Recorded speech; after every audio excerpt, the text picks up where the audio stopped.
If there is a blueprint for greatness, and if it is something that's hidden within childhood, then uncovering what it is one of the most important questions we can ask ourselves as a society.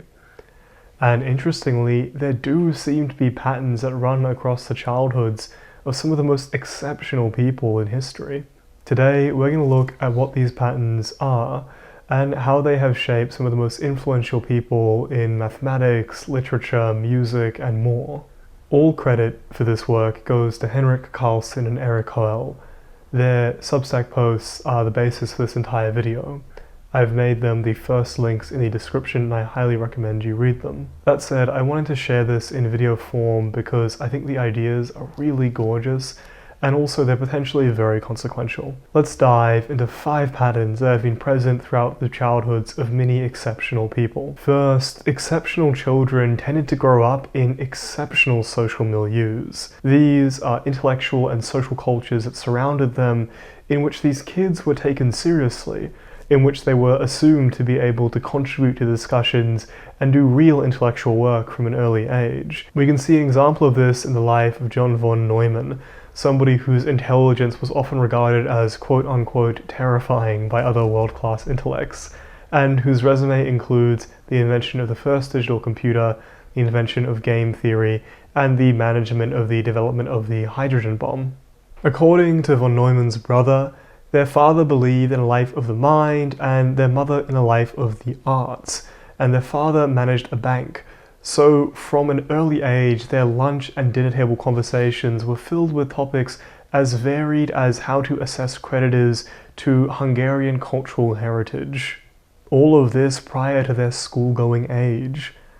And others, like Virginia Woolf, didn't even go to school, but were frequently in the company of many of the most prominent literary figures of the 1800s, with which she regularly had dinners, casual conversations, and participated in political and literary discussions with. Or others, like Blaise Pascal, whose father, when he noticed his son's natural draw and aptitude towards math, relocated the family to Paris to take part in the mathematical salons of Mersenne. The key point is that these parents were obsessed with creating a very rich social and intellectual environment for these children to grow up within. And importantly, the goal of this wasn't really to instruct, but rather to curate a culture.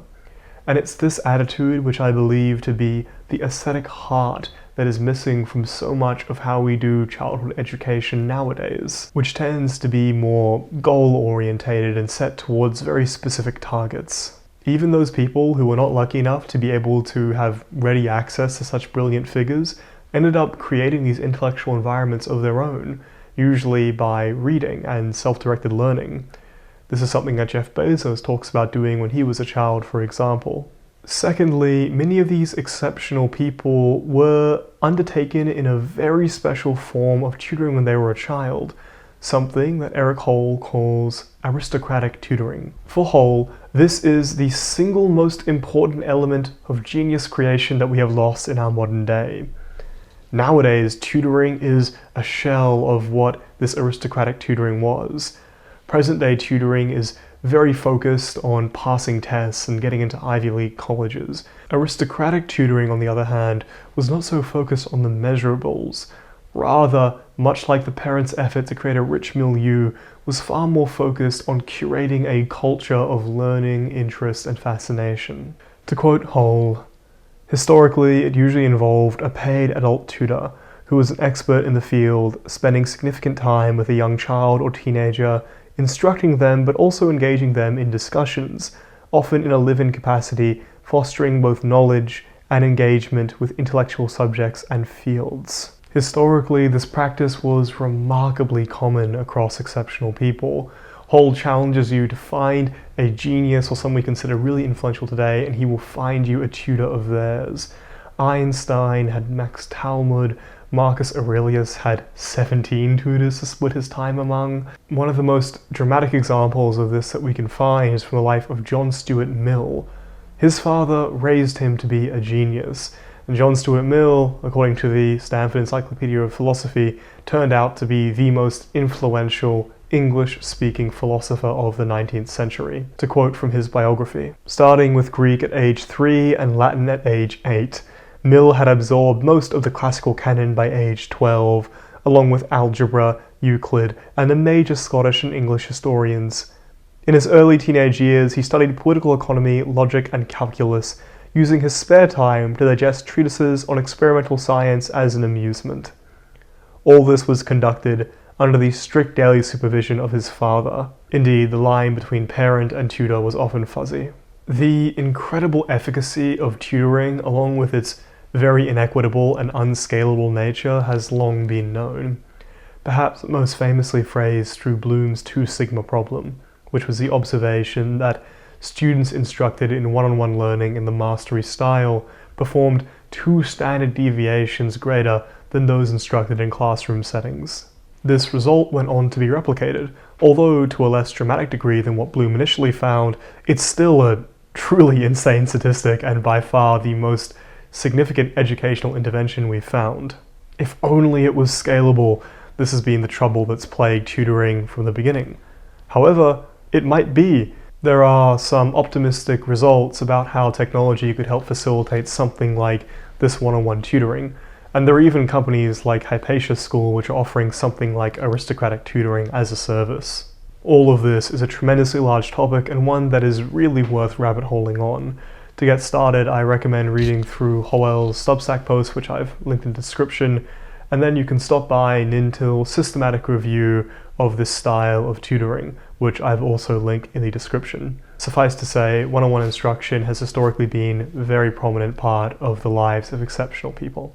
The third pattern that's defined the childhoods of exceptional people is that many of them had tons of time to be bored, to roam about, and time for self-directed learning.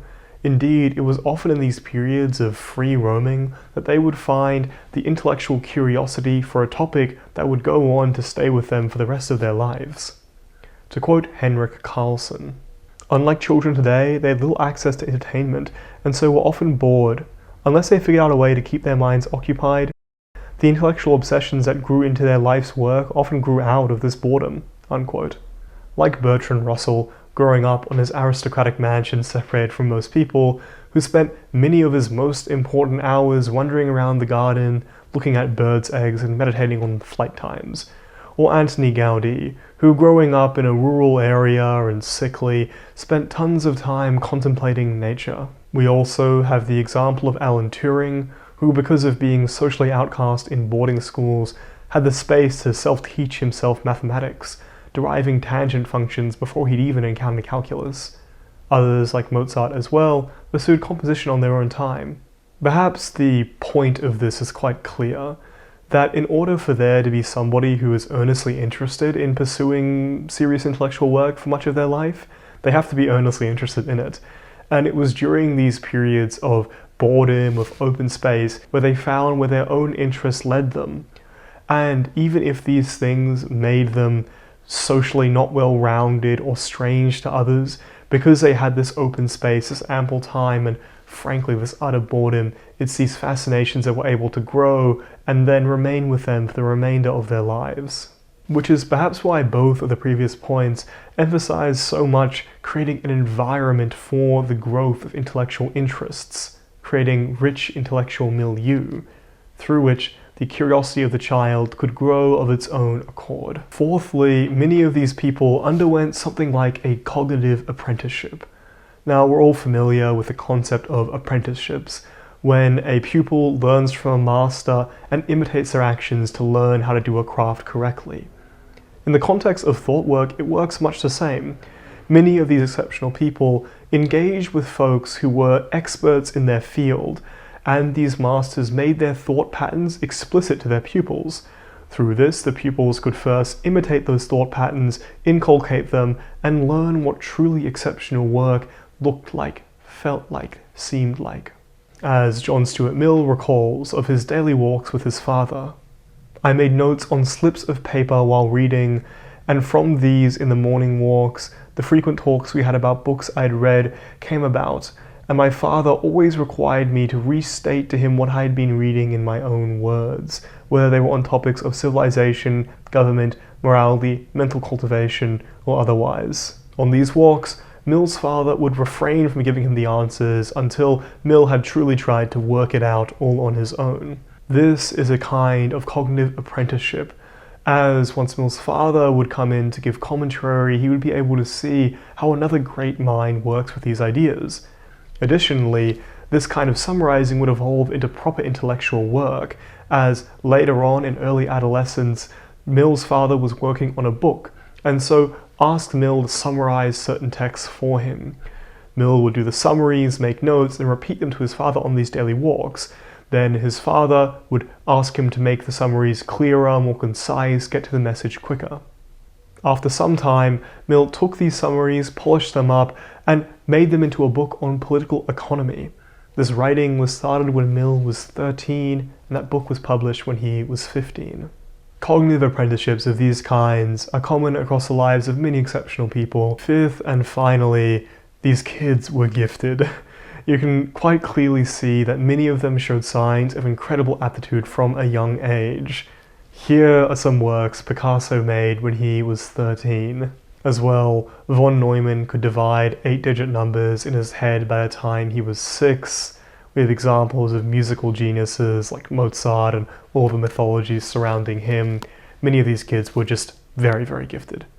However, there's evidence for people who didn't show this necessarily in childhood, like Mill himself, who seems to have been taken very, very far by extensive efforts of education. So those are 5 patterns that seem to have been pivotal in the childhoods of exceptional people.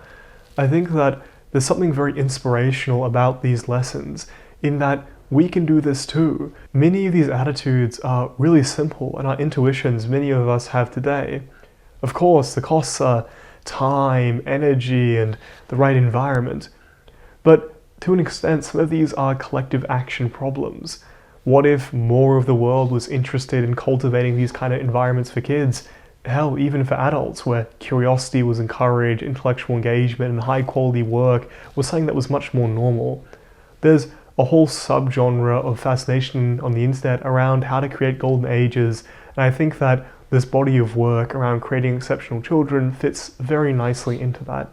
I suppose all I'm trying to end with is to say that I don't think we should view these solely as historic exercises looking at something that happened just in the past. These are cultures that we can actively become better at creating, and insofar as it improves the lives of people, perhaps there's something that we should look into doing.